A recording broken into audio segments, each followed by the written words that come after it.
And yeah, so this is week 2 of our member spotlights, something new that we've been doing and giving our members an opportunity to kind of showcase themselves, and everybody gets 15 minutes to just, talk about whatever they're going through, or their path, or however they want to use that time. So first up today is Coach Reem Brown from Niagara County Community College. So I'm going to go ahead and pass it off to you, Reem, and take it away, man. Appreciate you being here. No, I really appreciate it, Adam, and want to congratulate you on the really good job that you're doing with Rising Coaches. Obviously, your platform is out there, and a lot of people are joining in and really finding that platform very, very helpful. So, just a little bit about myself. Obviously, I'm at Niagara County Community College. Just finished up my first year, and currently now I'm in the process of looking, but also making sure I stay true to what I am with Niagara County. Kind of just want to talk to a little bit about my path. I think those stories are really, really good when you sit there and you listen to people about how they got into the business or how they got a job. So I just kind of want to give that. And then after that, kind of just go with how I've been treating this pandemic part. I think a lot of people have done some different things. A lot of good things have come out of this pandemic, and kind of just give you a little bit of my background and kind of what I've been doing right now while I'm staying at home. So first, I graduated from St. John's University, which is in Queens, New York. It's a great 4-year school. It's, the home of Chris Mullins, the Mark Jackson, so on and so forth. So I grew up in Jersey, idolizing those people. And I ended up going to St. John's, and I did not play basketball. I was a football player there, spent 1 year playing football before that program was discontinued the following year. And then after undergrad, I went to grad school, spent 2 years in athletic administration for John Diffley, who's now the deputy director there at St. John's. After St. John's, I spent 3 years at LIU Post, which is a Division II school out in Long Island. I was there for 3 years as an assistant under Chris Casey. And then after LIU Post, went to Niagara University, where I spent 6 years there as an assistant coach. And then I just finished up, like I said, my first year at Niagara County Community College, working for Bill Beeline. So just kind of going to go back now a little bit and kind of tell you the story of how I got into each job, how I kind of jumped from where I am to where I am now today. So really, obviously, I don't have that basketball background of playing or even being a student manager or even being a GA at the college level. So really, once I finished my undergrad, I was looking for more. I knew I wanted to coach. I played all 3 sports in high school. Basketball has always been my first love. And I knew I wanted to coach really, really bad. So I was like, I got to get in the business. I got to find some way to get in the business. At the time, I was working for Campus Recreation by the name of a guy who was Chris Citrone, who was the director of Campus Recreation. I was like, are there any GAs out there? Are there any things I need to get into a GA spot or get to grad school and kind of figure out my path there? So actually, in that time, there was an opening for GA with John Diffley, which, I sent my resume in. He probably, one of the last people to send that resume in, and got a call in August. Obviously, being there 4 years playing football, there was a relationship there with Chris Citrone, and ended up being a GA for him under 2 years. After that, worked for him and got out, graduated with my master's degree in sports management. And then I was like, you know what, I need more. So I actually was out of, athletics for about a year. And then I came across this posting for a volunteer assistant at LIU Post, which is that Division II school out in Long Island. Long behold, I did not know that the head coach was Chris Casey, who was the former assistant at St. John's University. That staff was just let go at St. John's, and he ended up becoming the head coach at LIU Post.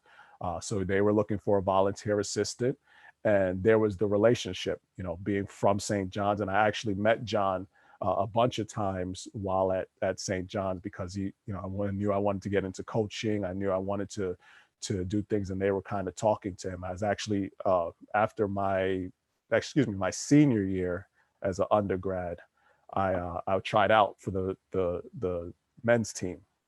Ended up not making it, and then eventually, had a little bit of a relationship with him. So after that, once I got to LIU Postal, worked with him for 3 years.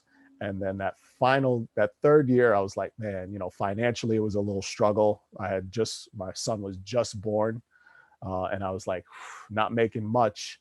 So like I said, my first year as a volunteer, my next 2 years, I got a little bit of money, but it was like, I don't know if I could do this. So I actually, probably about a month before, my next path, I had told coach, I was like, this is a struggle. I'm going to have to try to see what else I can find or do, just because, my son was born, my girlfriend at the time, we were trying to get moving. And then he had got the job at Niagara University, where he brought me in his office and said, hey, I want you to be on my staff. And it was like that excitement. I was ready to go. I was like, it's funny how things work. I got the opportunity to work for him, making nothing. And then, planning on trying to move in a different direction just because of financial reasons. He, Lord blessed us with the opportunity to actually go work full time. So then I spent full time 6 years with him at Niagara University, where Coach Casey brought me on. We did a good job, not a great job, obviously, being let go last year. And now he's an assistant at Fairfield. And then I was looking for opportunities. For the first 3 weeks of that being let go, I was miserable, absolutely miserable. And then I finally brought myself off the canvas, and I started throwing punches, which I kind of call it just throwing punches, emailing people, and doing what I pretty much did when I was young, running around working camps. So what I did is I worked a couple of local camps, NCCC, Damon, just a couple of camps. And mainly the reason was I wanted my son to get involved in basketball. But I knew obviously just working camps would kind of keep me busy, keep my mind in the game, keep going. And I had knew Coach Beeline already just from recruiting a couple of his guys, things like that. And he said, hey, if you don't find anything, I would really love for you to join my staff. And long story short, I joined his staff. We had a really good first year. We were 24-6. We have an opportunity to send 4 kids on to scholarship schools. 2 of them are already committed. And that's kind of, how really I'm here right now. And it's been a great ride going into my 11th year of coaching basketball, and all these different paths that you have are really unique. And that's one thing in which I'm going to go into next, which I've found extremely helpful and just insightful with this pandemic. A lot of people have had coaching clinics, networking opportunities, but some of the things that I've really found interesting is just listening to everyone's path. You can go on everyone's bio and you can see, and you guys did it probably about a month ago, Adam, you see all these names on logos and you see where they are now, but you really don't realize how they got there. They're about 3, 4 different 5 stops that they got there, and they're all different and they're all unique in the way that it's not just, hey, I'm going to pick up the phone and get a call. Some things are different, some things are opportunities. And it was a really interesting things that I've been able to sit down and watch other people's path and learn from other people and network with other people. So it's been really amazing. And one of the other things that I've been doing is a lot of self-evaluation, because right now time has slowed down. I don't got any opportunity to run around and go drag someone in the gym or get to a basketball game and evaluate. It's more about me just being able to think and self-evaluate on myself. So it's been really good in that aspect of, what things I need to get better at. I've actually got an opportunity to sit down and actually create my coaching portfolio for my moving on and trying to be a head coach. Some of the things that you just probably wouldn't be able to do once you're all running around in this coaching profession that we all love and enjoy. That's great. That's great, Coach. Does anybody have questions for Reem?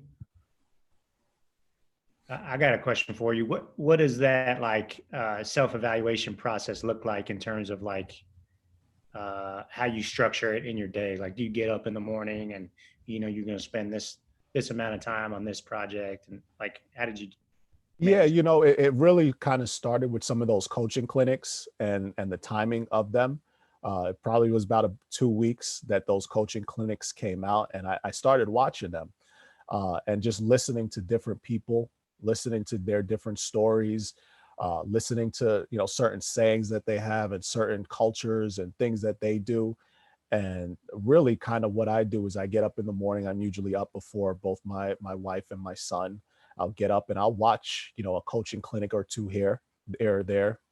By that time, my son gets up. I try to get him some breakfast, get him working on his schoolwork. And then I try to actually sit down for about 2 hours and just evaluate and try to get stuff done that I need for my profession, whether it's working on, my coaching philosophy or working on a set of drills or a bunch of pages in those drills that I want to create. So those are kind of what I've been structuring, and I kind of already got most of it done. But it's been really good just to sit down and say, oof, look at all this stuff I've learned. I actually need to put it down on paper. Yeah, what is that process? I always kind of recommend that to people. Like, put your head coaching philosophy down on paper. I always think it's a really good exercise. Like, what have you learned through doing that? Really, it's about coaching each athlete individually. I've learned, because one of the biggest experiences that has kind of opened up my eyes a lot is, when we were at Niagara, we started off really, really well. We were first in the league. We beat Pittsburgh. We beat Bonaventure really early, and then we kind of dove down. And there was that adversity that hit that we're trying to pull guys out. Try to pull guys through that adversity part. And for me, that's kind of been the main thing I've been trying to focus on, a lot of mental toughness, a lot of how can I coach each individual athlete different than I coach your studs. If you got those guys who are working really hard, they do it all the time. Those are the easy guys. But how can I bring those one or two guys that they don't bring it every day? They're talented, things like that. That's kind of what I've been trying to focus on. And that's kind of where I brought up a little bit of my philosophy, is that you got to try to coach each individual differently. And it's not the same for all those guys. Each individual needs to be coached differently, needs to be brought in a different way, building those relationships, trying to figure out what makes them tick. So that's kind of my philosophy and kind of what I've been trying to develop and trying to find more information on. Yeah, it's awesome. If anybody has questions, chime in whenever. I do want to go back to one more thing. Like you talked about, I love how you put it. You like after getting let go at Niagara, you had to get yourself off the mat and start throwing punches, and it took a couple weeks. Like, how did you, like, what got you up off the mat? How did you kind of overcome that? It was my wife, really. My wife and my former boss. Hey, just talking to me. And it's just one of those things where it's my personality, I think, too, as a coach. The two times that I've ever really, really been miserable is my first year at Division I, where I could not spend Thanksgiving with my family. It was the first time in forever not being able to do Thanksgiving. And then obviously getting let go. And it was just one of those things where I spent, 2 or 3 weeks just like, what could I have done? Just kind of self-doubting and, trying to picture and figure it out. And, my wife is there and she's being supportive, and, we're getting up and trying to do things, and really just the ability to spend more time with my son kind of got my mind off of it. And like I said before, trying to get my son involved in basketball, I said, you know what, I'm just going to do what I normally do. And that's keeping myself busy and working camps, working local AAU programs that I ended up doing just to and coaching, getting myself, doing stuff that I love, which is coaching. And that's really how I got off the mat. Just say, you know what, hey, who's got some AAU stuff that they may want to work at that I could jump in? Who's got some camps that I can get my son in and start having him evolve into the basketball player, hopefully, that it becomes? And how can I keep myself busy where I can take my mind off of it while still trying to pursue it, but not be drenched in it every single day, trying to, okay, who I got to call, who, what email I got to send. Those were things that just, hey, just let it go and you'll figure it out. All right. Last thing I wanted to ask you was, so you've been at the D1 level, the D2 level, the JUCO level, high major, low major. Like what is your personal like career goals? Like where do you want to end up? Well, I think for the first, right now, year 1 or 2 is being able to find that full-time position to get back into it. I love coaching. I want to be around it 24/7. And then I want to be a head coach, Division II, junior college, whatever it may be. I want to, I always say this: the more tools you have in your toolbox, the better you are. I absolutely love every single level because I think they're all the same as far as what you put into it, the day-to-day of basketball. I think 90% of coaching is everything else that has to be done. 10% of it is actually the coaching part. So I've got a lot of different experiences at all different levels where, to me, there's not major differences between levels except for the financial obligations that every school puts into it. You're coaching the same things. You're putting the same efforts into them academically. You're trying to make sure that they're eligible. So all those things are the same thing, whatever level you're at. So I find it uniquely interesting to say, okay, I'm at high major. It's all the same, I think, when it comes down to actually coaching. And then eventually, like I said, I want to become a head coach and try to be the best head coach I can be. And then I think I also want to test the professional levels as well and see what that experience is like. And then when it's all said and done and I'm 60 and 65 and I'm ready to hang it up, I want to be like an athletic director for, maybe like a high school or a low level, just to kind of still be around it, but not be in those day-to-day trenches and running around chasing after kids or chasing, all the other stuff that you have to deal with as far as coaching. Now, obviously, athletic directors, you got to be doing more. But like I said, kind of more of like the high school athletic director or a low-level athletic director. I think that'll keep my head and keep me sane. Obviously, I don't know what I'm going to do when I'm 65, but I know the way I'm wired, I want to keep going.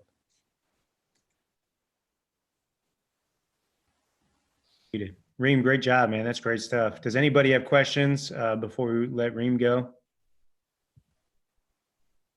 Okay, that was great, Reem. Well done, man. You said that was your first time on live TV or whatever, live streaming. So you handled it like a pro. I appreciate it. Thank you. All right. Thanks, Reem. All right, Shannon, you're up. You're in the hot seat. How are you doing? Let's go. I'm good. Thanks for having me. I'm happy to be here. Yeah, of course. Of course. All right, Shannon. So why don't you start off? I know we're going to kind of do a different format and I'm going to do a little Q&A with you to kind of get you going. But why don't you start off by telling us like your background and where you played and where you're at now? Yeah, so I played for 4 years at UT Dallas, a Division III. And this past year, while I finished my undergrad, I coached freshman girls at Bishop Lynch High School, which was so much fun. Ninth graders have a special place in my heart now. And I guess my goals or what I'm kind of looking for right now is a GA spot somewhere.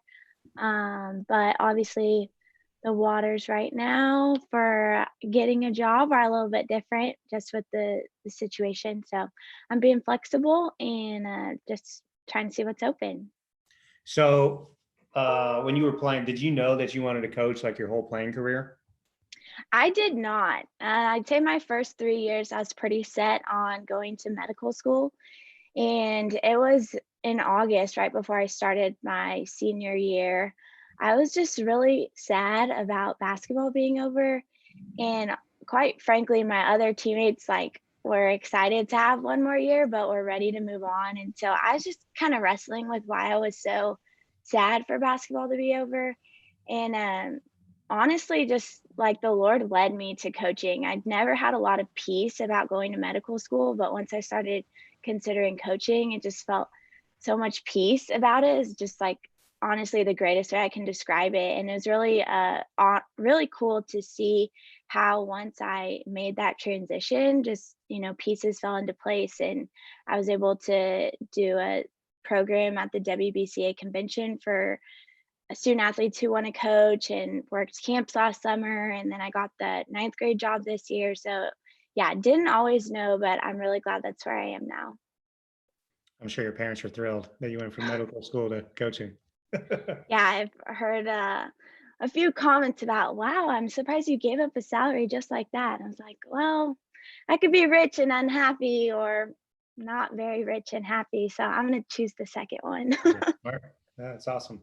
Um, what kind of led to that opportunity this year, coaching the freshman team? I knew that I was going to still be in the Dallas area because I had about a semester's worth of classes to finish, and people talk about holes on your resume and how those don't look great. So I was done playing, but wanted to still kind of be around basketball. So I had been emailing coaches in the Dallas area, hey, here's my situation. Is there any way I can hang around your program or come to practice? Just to kind of build that relationship and also just learn from other college programs. So through that, I got in touch with Coach Bradley, who's the associate head coach at SMU. And it turns out she played at Bishop Lynch. She put all of her kids go there. She has 2 kids there currently, one who I was actually on my team this past year. But she's the one who reached out to me and just said, call Coach Zillman. I think he has a spot open. If it doesn't work out, I'm sure you can still, kind of hang around and learn from them.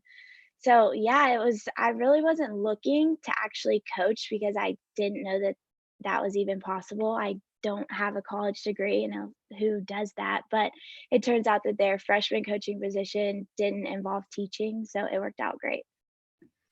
Okay, so what like surprised you, or what did you kind of experience just getting thrown into the fire like that, going from straight playing to coaching a team? It definitely took me a while to adjust. I played 4 years in college, and I think there's a big jump from the varsity level to the college level, let alone from the ninth grade level to the college level. So I think it took me a while to kind of recognize just where my players were. And I'd say, I probably have a handful of kids who were going to on and who wanted to play varsity in high school, and also had a handful who were, just there because basketball was fun. So I think that did take me a few weeks. Coach Reem talked about, learning how to coach each player. So I definitely had to kind of change my expectations. But I was really impressed with everybody's ability to be held to a standard and to meet the standard. It's just a given in the program that you're going to show up every day and you're going to work hard. And, that was the expectation. And even though these kids weren't, trying to be all-star basketball players, I was able to, convince them that that was the expectation and that's what we were going to do. And they met it. So I was honestly really impressed with that. And even just little stuff like, when you're not in a drill, you need to be talking and encouraging your teammates. I don't think most freshman basketball teams are expected to do that, but that's kind of how it was in college. And I said, well, why can't it be the same at this level? So I was very impressed by their willingness to just come in and be challenged every day. I think I probably coached them much harder than most ninth graders, but we had a lot of fun, and they were a really good group. Were you working closely with like the varsity staff as well? Yes, they did a really good job of taking me in and helping me understand, I didn't, our practices was run a little bit different. So our varsity and JV stayed in one gym, and then ninth graders went to another.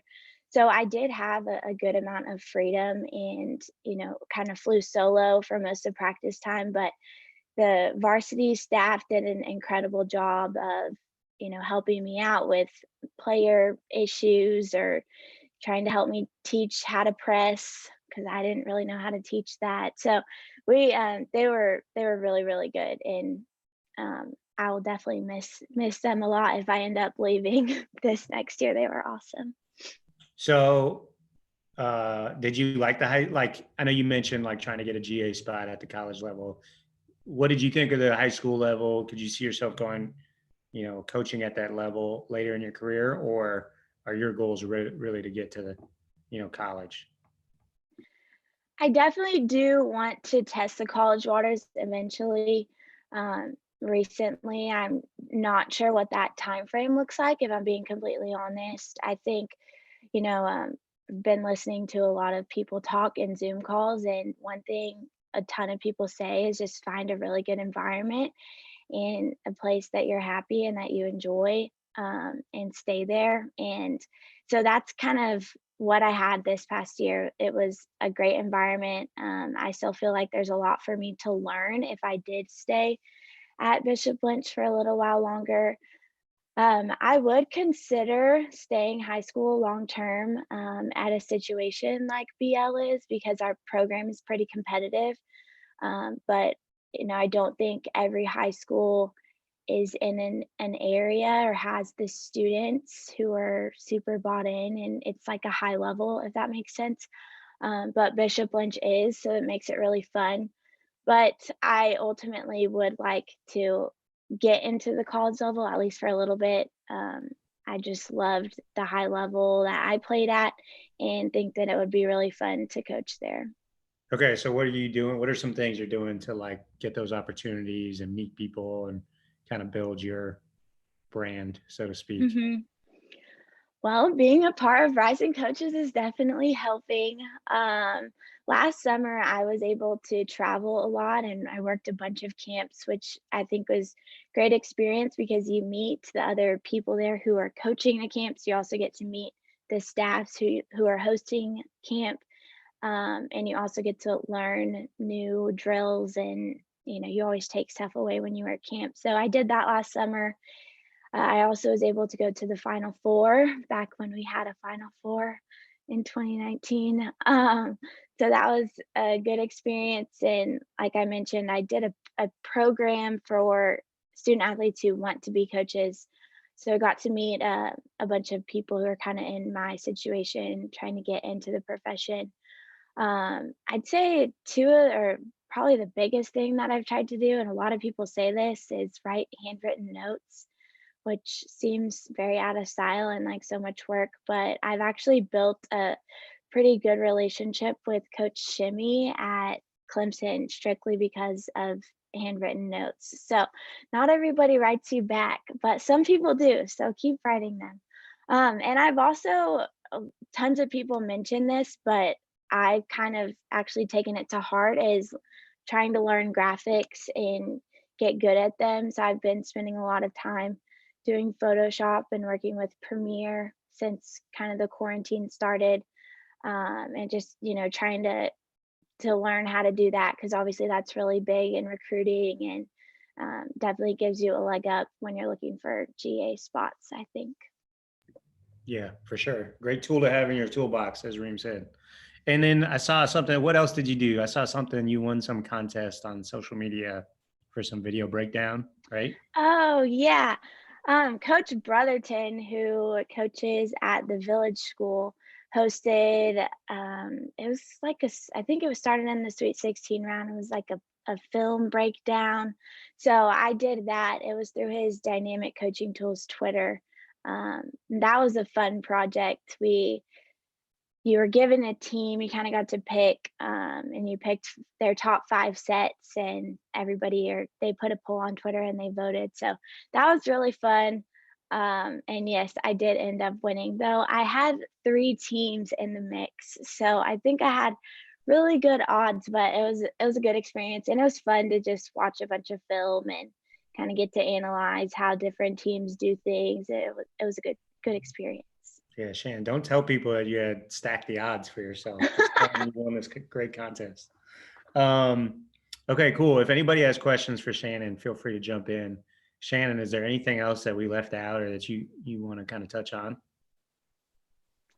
I'd say a little bit of just my college experience. I wasn't I mean, you can look up my stats, so I'm not going to lie about myself. I did not play a ton. And I think, anybody who's in high school or is dreaming of playing college basketball, you're not like, oh, yeah, I want to go to this school and be a role player. Nobody does that. But I think, the Lord knew that I was going to coach the whole time, whether I knew it or not. And looking back, I can see so many good lessons that were learned through that. And just most specifically, like, it's not about me. And that team was never about me. And if I didn't learn how to find value in my role as a practice player, just, role player, um, I don't think our team would have been as successful as it was, whether I wasn't playing a ton of on-court minutes, but um, I learned that my attitude, kind of set the tone for a lot of people who are in my situation on that team. And, just a great lesson to learn early on is that it's not about you. I feel like that is just something that I'll never forget because of my years in college. And I also think it gave me unique perspective because up until college, I'd always been, one of a good player on my team. And I didn't know what it was like to not play a lot of minutes. And this past year, as I coached, obviously I had kids who played a lot and I had kids who didn't play that much. And because that was who I was in college, I felt like I learned how to coach those kids better and try to help them see value in their role and help them feel important. Because obviously you feel important if you're starting and scoring 15 points a game. But those other kids, I think they kind of set the tone for the culture and kind of just the team morale, so to speak. Coaches have to find a way to get those kids to buy in and to still feel valuable. Yeah, that's great insight. Any questions for Shannon? I guess what did you learn at the sorry, someone talking. Go ahead, James. Okay. What did you learn at the Division III level that you don't think others may get the opportunity to learn? I think the D3 level is special because you play because you want to play. So there's no financial incentive to be there. I think where in other levels, when it gets challenging, you're kind of locked into staying because you're on scholarship, so to speak. But at Division III, when it gets hard, you choose to stay because you made a commitment and you choose to stay because of your teammates. I also think it's unique because academics, I mean, UT Dallas is a very tough school. So you have to learn how to balance academics and athletics in an environment where, to be really honest, a lot of our teachers could care less that we have athletics. I would talk to professors and say, hey, I'm going to miss class because I'm traveling for basketball. And this is a true story. A professor looked at me and goes, we have a basketball team? So I think, at higher levels, that may not be the case, but you kind of have to learn how to balance that. Yeah, don't worry. I work at Caltech, so. Okay. Any other questions? Yeah, I have a question, Shannon. Going into college, obviously, you said you had your you wanted to do medical. Did you have that idea before you went into high school, or was it something that you chose while going into college? I think a lot of the professions and I guess great graduate degrees and undergrad degrees that we always choose are technically not something that we always actually pursue after that. Was that something that you thought about before going on to school? So actually my orientation as a freshman, I kind of freaked out about the commitment to doing the medical school route. So I was undeclared for a while, but I was pretty confident that I was going to do, if not medical school, I was going to do something in the profession. So physician's assistant, physical therapy, something like that. So when they made me commit, commit to a major, because at some point you have to choose. But at that point, I still thought medical school. So my undergrad's actually in biochemistry. So I totally agree. I think you need a college degree to some aspects, but what it's in, doesn't always really matter. There's probably not a ton of coaches with a biochemistry undergrad, but here we are. So yeah, I guess by the time I realized that I didn't want to do medical school anymore, I was already more than halfway done and didn't want to change just to get something else. So I just stuck with it. Yeah, it's funny you say that because when I recruit kids and I tell them I got my undergrad degree in marketing, but I actually started out with accounting because out of high school, I was like, yeah, I could make some money in the accounting field. And then eventually, once I got 3 years in, I was like, no, this is not for me. And having too many credits, I had to stay in the business school. So then I switched to marketing, and graduating, I was like, this is not what I want to do. So I just wanted to Yeah. kind of hear that story. Like I said before, I think stories are very unique, and they're good to hear as you change and get older and mature what you actually end up doing. That's great. Any other questions for Shannon before we let her go? Shannon, great job. We appreciate you doing this. Yeah. Thanks for all you do. I'm happy to be here to represent the women of Rising Coaches. Yeah, absolutely. Well, great. Well, Reem, Shannon, thanks so much for being on this week's Member Spotlight. We'll keep doing this, and everyone will get an opportunity to be in the hot seat or in the spotlight. Yeah, anybody out there looking for an assistant coach or anybody out there looking for a GA would be foolish not to give Reem and Shannon at least a look and a phone call. So appreciate you guys doing this, and I hope it brings some value to you guys. And thank you. Yeah, and book Thanks, club with Andy Farrell, Make Your Bed is the book. Is going to start in about 20 minutes. So hopefully we'll see a couple of you guys on there. Thanks, everyone. Cool. Thank you, Adam. Thank you, Adam. All right.